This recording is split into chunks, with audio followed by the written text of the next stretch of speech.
Hello बच्चों। तो कैसे हैं आप लोग। जैसा कि ये वीडियो है जेनेटिक्स पार्ट 3 का। अगर आप लोग जेनेटिक्स पार्ट 1 और जेनेटिक्स पार्ट 2 का वीडियो नहीं देखे हैं तो सबसे पहले मेरे डिस्क्रिप्शन में ये लिंक दिया गया है, उस पर क्लिक करें और जेनेटिक्स का पार्ट 1 और जेनेटिक्स का पार्ट 2 वीडियो सबसे पहले देखें और उसके बाद ये वीडियो आपके लिए है जेनेटिक्स पार्ट 3। इसमें हम लोग सीखेंगे मेंडल का वो 3 केस जिसमें उन्होंने बताया था कि कैसे हाइब्रिड होगा। फर्स्ट ऑफ ऑल मेंडल ने आखिर क्यों पी प्लांट को लेकर काम किया था। तो पहला उसका रीजन था कि मेंडल इसलिए पी प्लांट को लेकर काम किया था क्योंकि वो अलग अलग टाइप का वेरिएशन करता है, और सेकेंड उसमें सेल्फ पॉलिनेशन होता है और as well as cross pollination होता है, और उसमें बहुत सारा कैरेक्टर और ट्रेड्स पाया जाता है। इन्हीं 3 बेसिस पे लेके मेंडलीव ने अपना काम किया था। इसके वजह से उन्होंने पी प्लांट को सिलेक्ट किया था। एक यहाँ पे केस दिया हुआ है, उसको पढ़ लेते हैं, उसके बाद इसको सॉल्व करते हैं हम लोग कि one of the monohybrid cross क्या है। ये एक मोनोहाइब्रिड क्रॉस है, एक केस है जिन्होंने मेंडल जी ने हम लोग को दिया है, और इसके बारे में हम लोग जानेंगे कि a pure breeding plants bearing terminal flowers was a cross pollination with a pure breeding and having a auxiliary flower।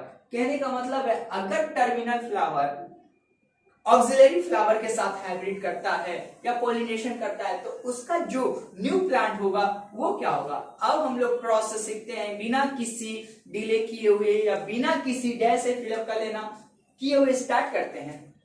तो हम सबसे पहले लेते हैं, अगर हम लेते हैं कि टर्मिनल फ्लावर क्या है तो हम उसको रिप्रेजेंट करते हैं कैपिटल टी, और कैपिटल टी से रिप्रेजेंट करते हैं हम लोग टर्मिनल फ्लावर को। हाँ, अब आ जाता है हम लोग का ऑक्सिलरी फ्लावर। तो ऑक्सिलरी फ्लावर को हम लोग रिप्रेजेंट करते हैं स्मॉल टी और स्मॉल टी से। नाउ अगर ये मान लेते हैं कि ये एक प्लांट है जो टॉल है, क्या है, सॉरी टर्मिनल फ्लावर है, और ये कौन सा है, ऑक्सिलरी फ्लावर। चलो हम लोग नाम भी दे देते हैं कि तुम लोग कंफ्यूज ना हो, उसके वजह से हम नाम दे देते हैं कि ये क्या है बाबू मेरा, ये है टर्मिनल फ्लावर है, और ये वाला कौन सा है, ये हमारा ऑक्सिलरी फ्लावर है। नाउ ये 2 हो गया। सबसे पहले ये क्या होगा, यहाँ पे फर्स्ट जनरेशन आएगा जो कि क्रॉस पॉलिनेशन होगा। कौन सा पॉलिनेशन यहाँ पे ऑकर होगा, तो क्रॉस पॉलिनेशन होगा बाबू। अब ये क्रॉस पॉलिनेशन हुआ, इधर से एक कैपिटल टी आ गया और इधर से एक स्मॉल टी आ गया। तो capital T small T form कर दिया फर्स्ट G1 जनरेशन, क्या F1 जनरेशन को फॉर्म कर दिया। F1 जनरेशन यहाँ पे मिल गया हमको। अगर F1 जनरेशन मिल गया, अगेन ये क्या कर सकता है, फर्स्ट ऑफ ऑल अगर एक प्लांट से टी आया और इस प्लांट से स्मॉल टी आया, हमको क्या मिल गया, कैपिटल टी और स्मॉल टी। अच्छा, इस किसके बेसिस पे होता है, अगर मैं पूछना चाहूं कि ये टर्मिनल फ्लावर होगा या ऑक्सिलरी फ्लावर होगा, तो बच्चों तुम्हारा आंसर क्या होना चाहिए। देखो, जब भी घर में 2 भाई होते हैं, एक बड़ा भाई होता है और एक छोटा भाई होता है, तो ये तुम्हें पता होना चाहिए कि अगर बड़ा भाई होता है तो घर में चलती किसका रहता है, बड़ा भाई का रहता है। ये बात तो तुम लोग भी जानते हो। एग्जैक्टली सेम एग्जांपल यहाँ पर भी शूट होता है। मान लो ये बड़ा भाई है और ये छोटा भाई है, अगर बड़ा भाई छोटा भाई साथ में रहा तो किसका घर में चलती रहेगा, बड़ा भाई का। तो ये कैपिटल क्या है, बड़ा भाई है, तो जो भी क्रेडिट लेगा सब बड़ा वाला ले लेगा। तो कैपिटल की हमारा क्या था, टर्मिनल फ्लावर था, तो ये पूरा क्या हो जाएगा, कौन सा प्लांट आएगा न्यू जनरेशन में, तो न्यू जनरेशन में बाबू आएगा हम लोग का टर्मिनल फ्लावर। कौन सा आएगा, टर्मिनल फ्लावर आएगा ना। अब ये टर्मिनल फ्लावर क्या करेगा, आगे क्रॉस कर लेगा, खुद से सेल्फ पॉलिनेशन कर लेगा। कौन सा, कैपिटल टी और स्मॉल टी सेल्फ पॉलिनेटेड हो जाएगा। और ये कौन सा, यहाँ पे देखो पहला में F1 जनरेशन में क्रॉस पॉलिनेशन हुआ है और ये खुद से पॉलिनेटेड होके सेल्फ पॉलिनेशन हो गया, और सेल्फ पॉलिनेशन होने के बाद क्या बनाएगा, तो देखो ये इसके साथ रिएक्ट करेगा, तो ये क्या हो गया, कैपिटल टी एंड अगेन ये कैपिटल टी इस स्मॉल टी से रिएक्ट करेगा, क्या आ जाएगा, capital T small T and again ये स्मॉल टी इस कैपिटल टी से रिएक्ट करेगा, क्या हो जाएगा, कैपिटल टी स्मॉल टी बच्चों। और ये वाला कैपिटल स्मॉल टी और ये वाला स्मॉल टी क्या मिलेगा हमको, स्मॉल टी। तो ये हो गया, ये इसको बोलते हैं क्रॉस मेथड। हम अगेन इसका पेडिग्री चार्ट हम तुम्हें बताएंगे, मगर इसको क्या बोला जाता है, क्रॉस मेथड। अगर मैं पूछूं किसका फेनोटाइपिक रेशियो कितना है, क्या बोले हैं फेनोटाइपिक रेशियो। ध्यान से देखना बच्चों, फेनोटाइपिक रेशियो क्या है।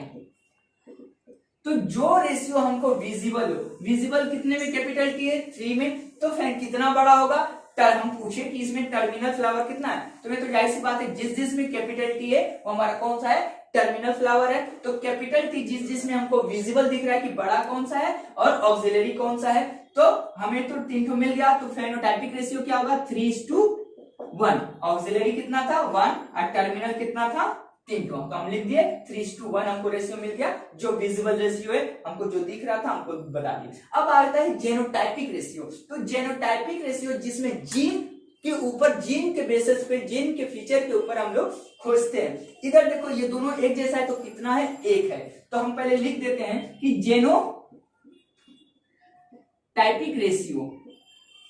तो जेनोटाइपिक रेशियो क्या होता है बाबू, जिसका कैरेक्टर के जीन के ऊपर बेसिस पे हम लोग फीचर को देखते हैं। यहाँ पे देखो कैपिटल टी कितना है 1 बार है, कैपिटल टी स्मॉल टी कितनी बार है 2 बार है, स्मॉल टी कितनी बार है 1 बार है। तो हमारा जेनोटाइपिक रेशियो दिखने में क्या है तीनों अलग अलग है। तो इस रेशियो में हम लोग लिख लेते हैं कैपिटल टी कितनी बार में आया है 1 बार में आया है, कैपिटल टी स्मॉल टी कितनी बार आया है तो 2 बार में आया, 2 बार आया है, स्मॉल टी कितने बार आया है 1 बार आया। तो हमको मिल गया 1:2:1। जेनोटाइपिक रेशियो 1:2:1 और फेनोटाइपिक रेशियो 3:1। ये तो तुम्हारा क्रॉस मेथड। ये केस 1 पूरा यही बताने चाह रहा था।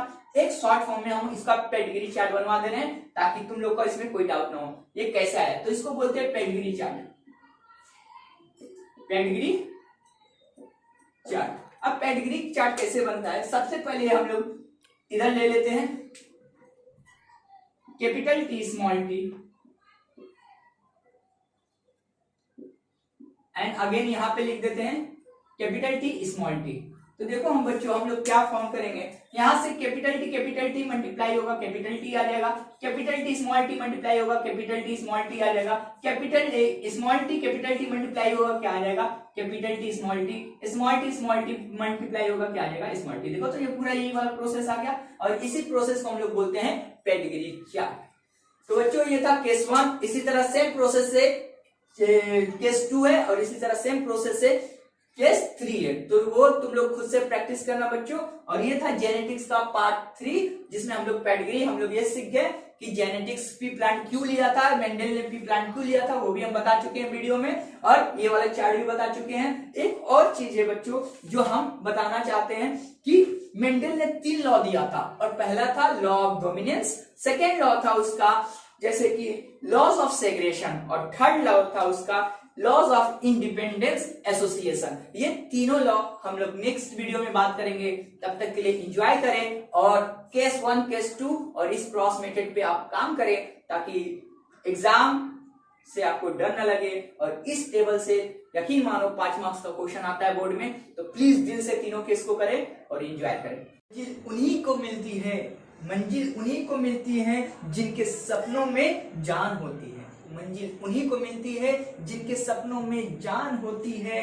पंख से कुछ नहीं होता, पंखों से कुछ नहीं होता, हौसलों में उड़ान होती है। पंखों से कुछ नहीं होता, हौसलों से उड़ान होती है।